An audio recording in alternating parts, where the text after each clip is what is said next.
Hey, this is Dave DeCamp from antiwar.com. This is anti-war news for Thursday, May 4th, 2023.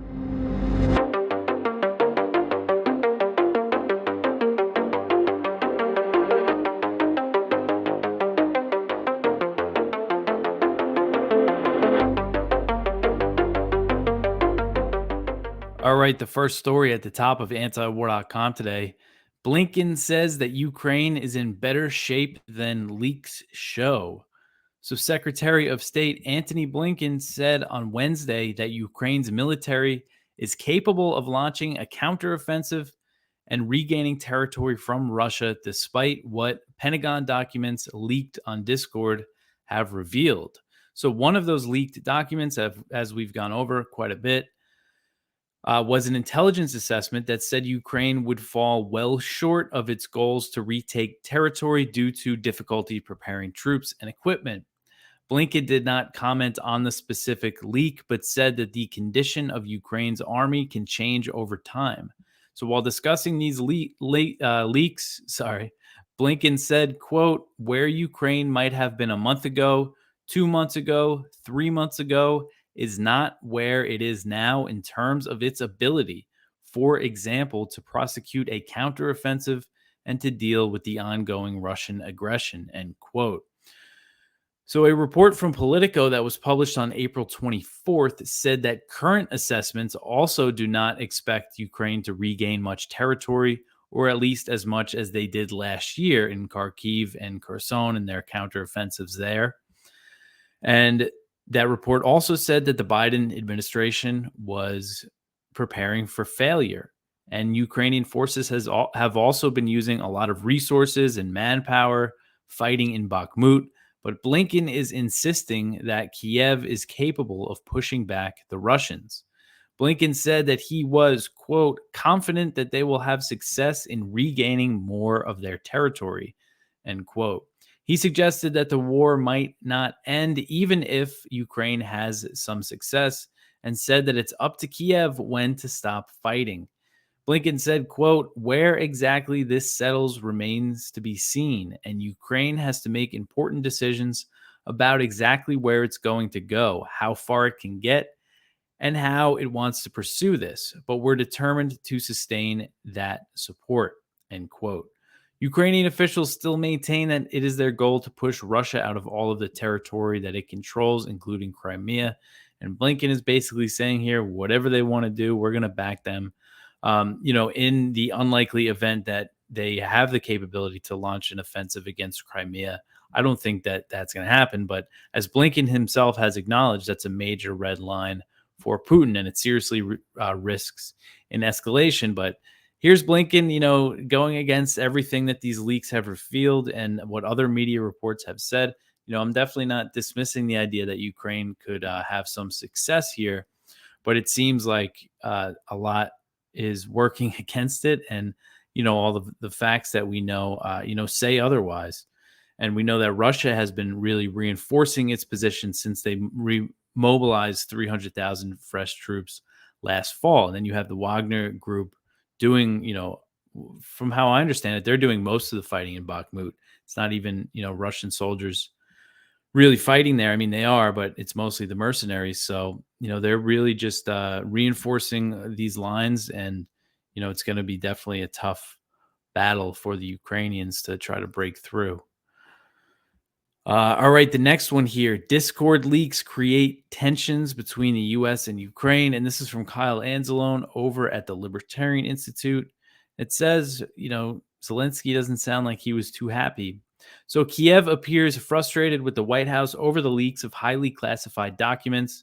Zelensky said he learned of the leak through the media and has not yet spoken with President Biden regarding the trove of documents. He said, quote, I did not receive information from the White House or the Pentagon beforehand. We did not have that information. I personally did not. It's definitely a bad story, end quote. The Washington Post reports that the highest level conversation about the leaks to date was between Blinken and his Ukrainian counterpart, Dmytro Kuleba. So Zelensky said some more kind of critical things. What did he say exactly? He said, "quote It is not beneficial to the reputation of the White House, and I believe it is not beneficial to the reputation of the United States." End quote. And remember, this leaks revealed that the U.S. has been spying on Ukraine, private conversations between Ukrainian government officials, which isn't, we've known for a long time that the US spies on its allies, but it's still just not, PR wise, nobody wants to see that the US is eavesdropping on them. It's definitely a big deal. Uh, and this is the Washington Post. They spoke with unnamed Ukrainian officials who believe, quote, Washington's inability to protect sensitive information could lead to Kiev sharing less intelligence with the United States, end quote. So some of them are not happy over there in Ukraine. All right, the next one here. The U.S. announces a $300 million arms package for Ukraine. So the Biden administration on Wednesday announced this new weapons package using the Presidential Drawdown Authority, which allows President Biden to ship weapons to the country directly from Pentagon stockpiles.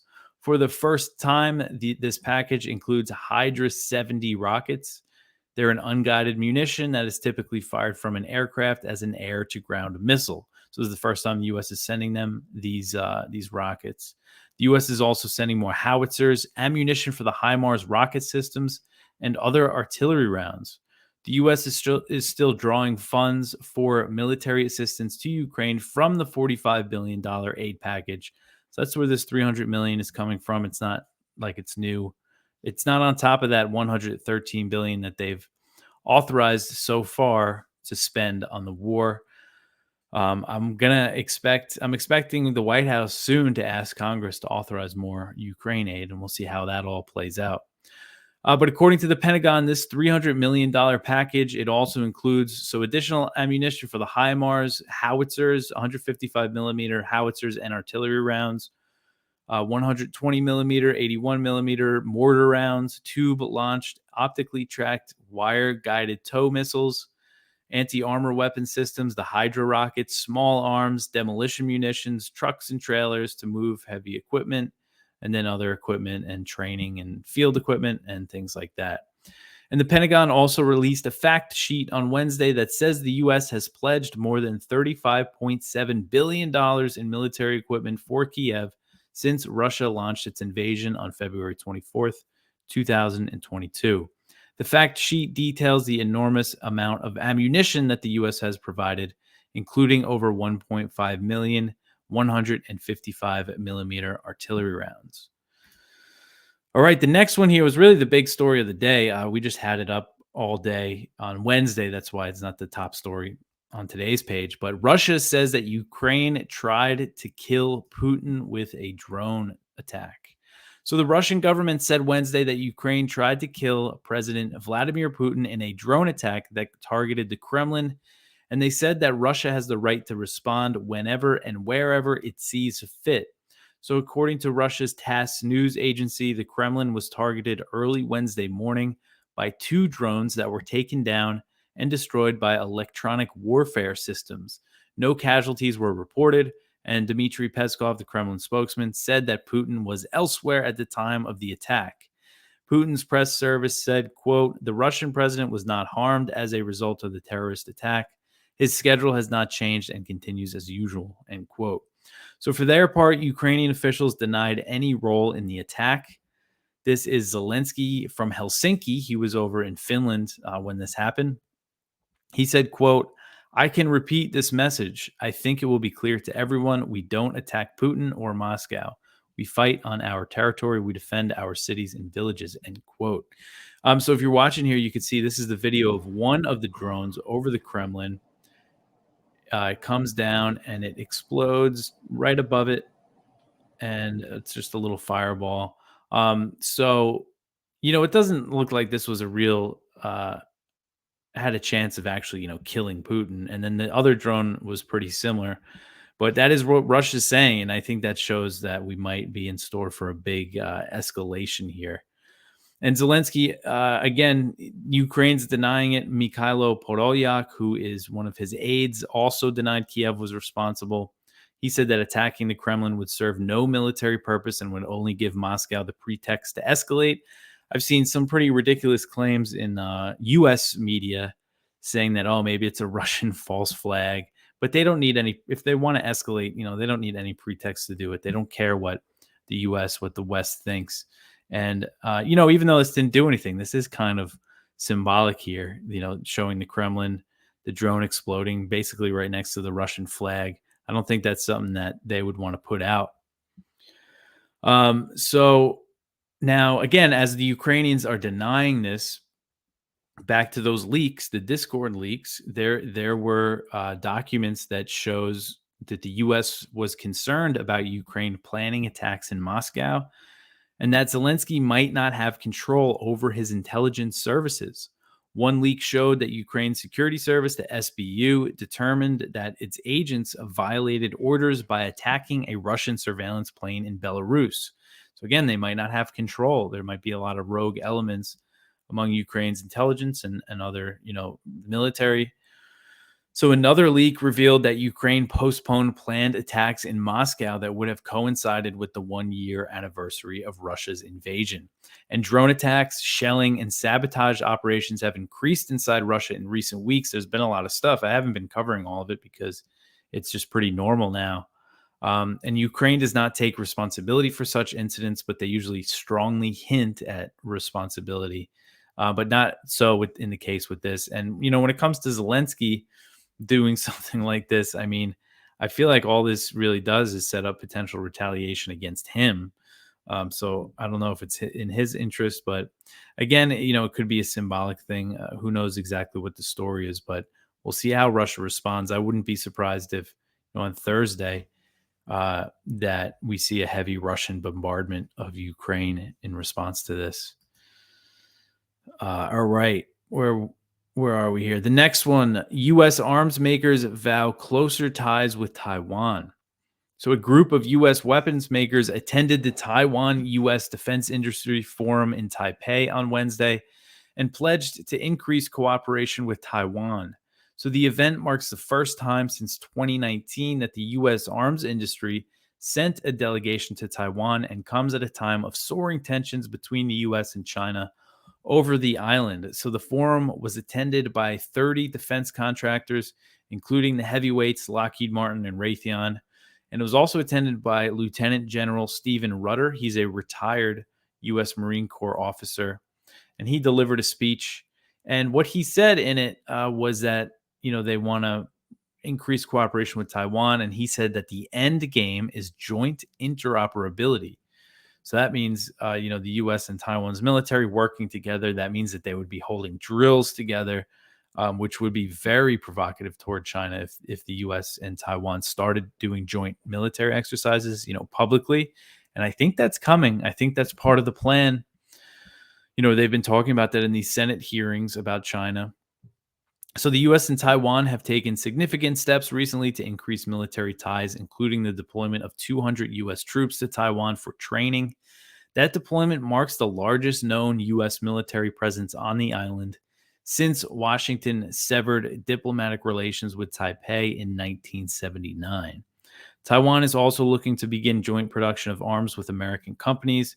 Taiwanese contractors attended the forum and said that they could work with the U.S. on fighter jets and drones. And these steps that the U.S. and Taiwan, not so much these steps, but previous steps, just the overall pattern that's been happening here, the U.S. and Taiwan increasing military and diplomatic ties, it angers China, and China has put more pressure on Taiwan in response. And before this forum, Beijing issued a strong warning against this cooperation. So this is China's defense ministry spokesman. He said, quote, "These military industrial complexes of the United States have always been keen to sell arms around the world, export wars, and seek windfall profits.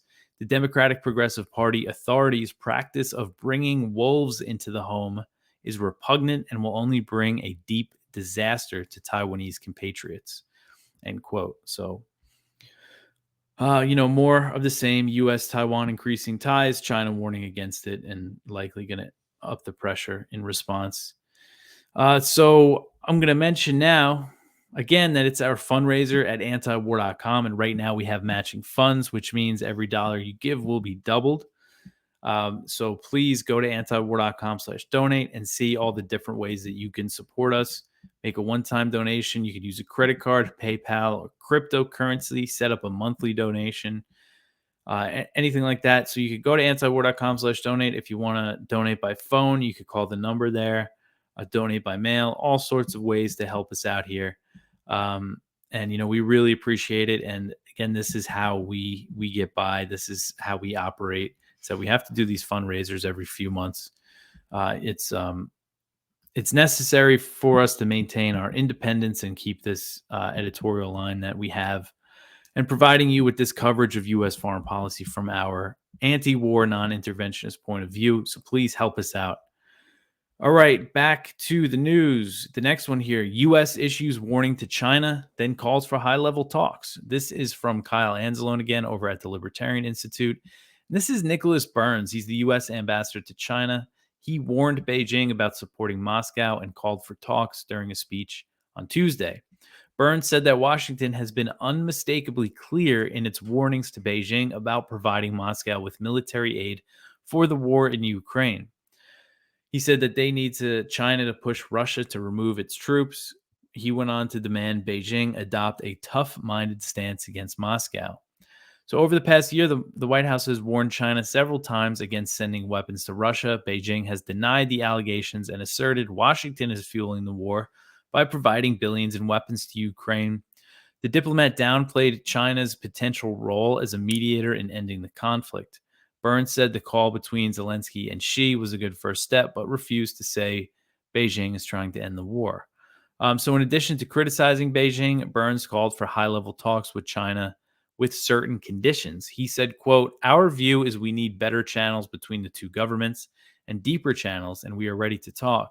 We've never been shy of talking, and we hope the Chinese will meet us halfway on this," end quote. So while the diplomat called on China to meet the U.S. halfway, he stressed Washington's commitment to several policies that Beijing abhors. And he's talking about increasing support with Taiwan. So this is kind of typical of the U.S. here. They're kind of, Burns' message here is, oh, we're not doing anything different with Taiwan. We're trying to be friendly with China. Why aren't they talking to us? It's all on them. But meanwhile, they're taking all these steps to increase support with Taiwan and build up militarily, in the Philippines, and all this stuff is going on, and they kind of pretend like it's nothing. And also, they were talking a lot, the U.S. and China, and then Blinken canceled his trip over the balloon incident, and that's really when China stopped taking the U.S.'s calls, was after that. All right. The next one here, Syrian civilian reported killed in a U.S. drone strike. So U.S. Central Command said Wednesday that it launched an airstrike in northwest Syria that killed an al-Qaeda leader, but it did not name the target or release other details of the strike. And local reports suggest a civilian was killed. So CENTCOM said in a very brief statement, quote, at 11:42 a.m. local time on May 3rd, U.S. Central Command forces conducted a unilateral strike in northwest Syria, targeting a senior al-Qaeda leader, end quote. So according to the UK-based Syrian Observatory for Human Rights, a drone strike hit a poultry farm in the area and killed one person that hasn't been identified. Local sources later told the Syrian Observatory that a 60-year-old sheep herder not affiliated with any military faction was killed, suggesting the strike killed a civilian. CENTCOM said that it would provide more information on the strike as operational details become available. So when I first saw this drone strike, I was actually pretty suspicious of the CENTCOM, what they were saying, because they put out this very, very brief statement saying, oh, we launched a drone strike, we killed an al-Qaeda guy, that's that. And usually, there's more to these statements. And when they say that they kill a senior al-Qaeda or ISIS guy in Syria, they usually name them. But yeah, this is just, they say they launched a strike. We'll give you more information later. And lately, one thing that CENTCOM and AFRICOM has been saying when they launch drone strikes and put out a press release, they always say our initial assessment found that no civilians were harmed. And, that might not always be true just because they say it, but I noticed that is absent from this. So did they do an assessment? Do they know anything here? And this hasn't received much coverage other than all the news reports about it that basically just repeat what CENTCOM said. And when it comes to the Syrian Observatory for Human Rights, which is the source that I cited on this, they're not the best source. They sometimes their stories change a lot, but they are, the Pentagon's not the best source either. So I think this isn't confirmed here, but they're saying that it's contradicted, and they called their sources reliable. They named the person Lotfi Hassan Masto, said 60-year-old herding sheep in the Idlib countryside. So, and also the white helmets said a sheep herder was killed. And, they're very, they're not a good source either, but both of them are saying that. And again, this CENTCOM press release seems fishy. So hopefully we get more information about this. And as we know, U.S. drone strikes have a history of harming civilians. And so in this area, in the Idlib province, it is controlled by Hayat Tahrir al-Sham, which is Al-Qaeda, an Al-Qaeda-linked group. And U.S. drone strikes in the region in recent years have mainly targeted members of Haras al-Din, which is an offshoot of HTS and Al-Qaeda. U.S. drone strikes in the region have also targeted suspected ISIS members. Last month, in early April, they launched a drone strike, and I believe there was also a raid recently against an ISIS guy, or that's what they say, in northwest Syria in Idlib. So something to keep an eye on. I'm definitely going to follow up on this, see what I could find out tomorrow. Okay, the next one here. The State Department refuses to say that Julian Assange is a journalist. So the State Department refused to acknowledge on Wednesday, which marked World Press Freedom Day, that WikiLeaks founder Julian Assange is a journalist. State Department spokesman Vedant Patel was asked by AP reporter Matt Lee if he considers Assange to be a journalist. He said, quote, "Matt, I'm just not going to offer a prescriptive assessment from here. Our view on Mr. Assange is that he's been charged with serious criminal conduct," end quote.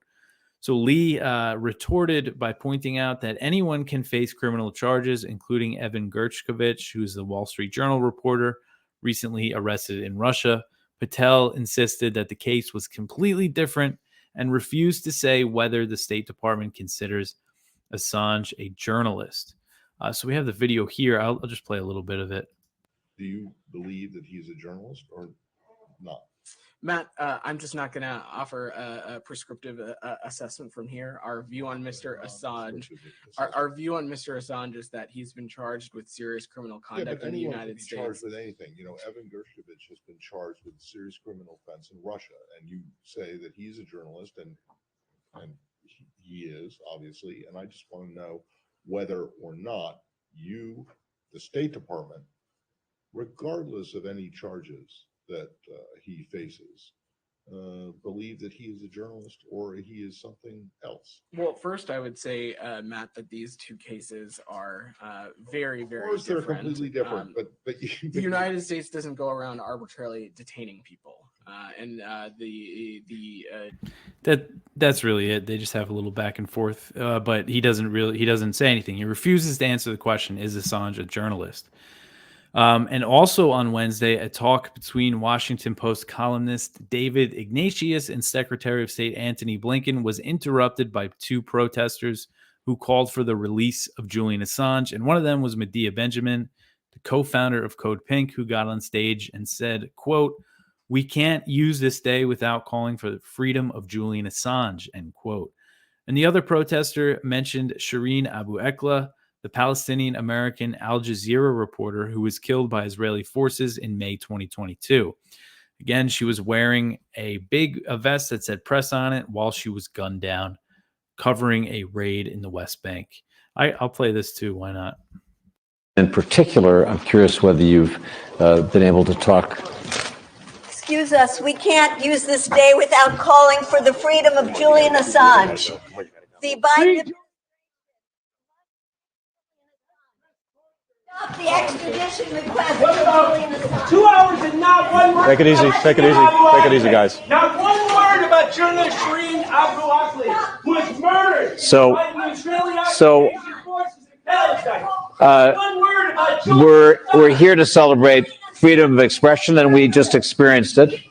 Let me continue, Mr. Secretary, to ask you about Evan Gershkovich and your efforts to get him free. Yeah, so Ignatius, instead of asking him about Assange, he just goes back to the conversation that they were having, and says expression is when people get dragged off stage for bringing up a journalist who is the U.S. is trying to put away for 175 years for doing journalism. And I just mentioned at the end here over the weekend, Biden saying journalism is not a crime at that White House Correspondents' Dinner. Just the hypocrisy of it, which is becoming clear to a lot more people, I think. It seems like I've noticed more people talking and speaking out for Assange lately, so that's good. That's always a good sign. Hopefully they can't ignore this pressure, All right, the next one here. Israeli airstrikes kill a Palestinian man in Gaza. So this was Wednesday night or early Wednesday morning. Israel and Palestinian armed groups in the besieged Gaza Strip agreed to a ceasefire early on Wednesday after Israeli airstrikes left one Palestinian killed.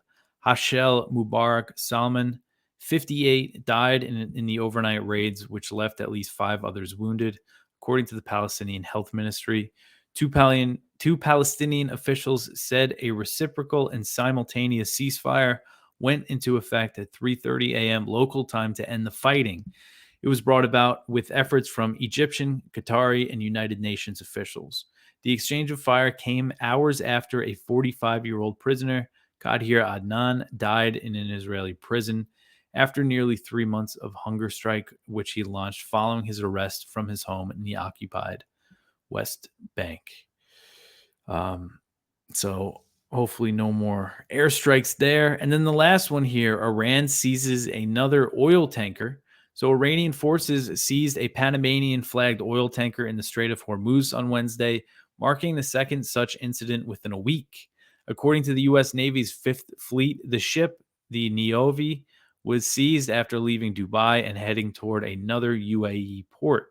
Iranian media said that Iran's Islamic Revolutionary Guard Corps Navy seized the violator vessel, but did not say why. So again, this is the second time within a week that they've done this. Last week, the Iranian Navy seized a Marshall Islands flagged oil tanker, the Advantage Sweet, in the Sea of Oman that was bound for the U.S. Iranian officials said that ship was seized after it collided with an Iranian fishing vessel and tried to leave the area. Both incidents came after the Biden administration forced a tanker carrying Iranian oil to deliver the cargo to the U.S. instead of China. Using sanctions enforcement as pretext, the Justice Department seized the tanker with a court order after it was loaded with Iranian oil. A U.S. official told Financial Times that the Iranian seizure of the Advantage Suite appeared to be retaliation for the U.S. move. So this could be more retaliation. Iran's done this before in similar circumstances. There could be more U.S. oil seizing going on in the background that we don't know about, because when that happens, it usually doesn't make the papers right away. And this could be, you had these Biden administration officials saying they're going to increase sanctions on Iran. Well, Iran is already under so many sanctions. There's not much else they can do except for target Iran's oil shipments to Asia, to China. And, you have these companies that don't care if they're under about U.S. sanctions. So the only way to stop these sales is by just taking the oil, just stealing the oil. So maybe they're doing it more than we know. All right, that's it for the news. Go check out our viewpoints. We have one from Marjorie Cohn. Biden slams arrest of U.S. journalist in Russia, but pursues Assange. That's over at Truthout. We have one from James W. Carden. Neocons use propaganda to push the counteroffensive in Ukraine, over at the American Committee for U.S.-Russia Accord. We have one from Ramsey Baroud, Sudan, on proxy wars and superpower rivalries in the global south. One from Norman Solomon, Bush mission accomplished 20 years later. It is 20 years since Bush said mission accomplished in 2003. And the spotlight is from Ted Galen Carpenter, Samantha Power, the high priestess of insidious authoritarianism. That is over at the Libertarian Institute from Ted Galen Carpenter. And that is everything for today. Again, please go help us out with our fundraiser, antiwar.com/donate. If you like this show, that's how it happens, is because of antiwar.com. And, we need your support. Also share the show. Tell your friends about it. I'll be back tomorrow with some more news. Thanks for listening.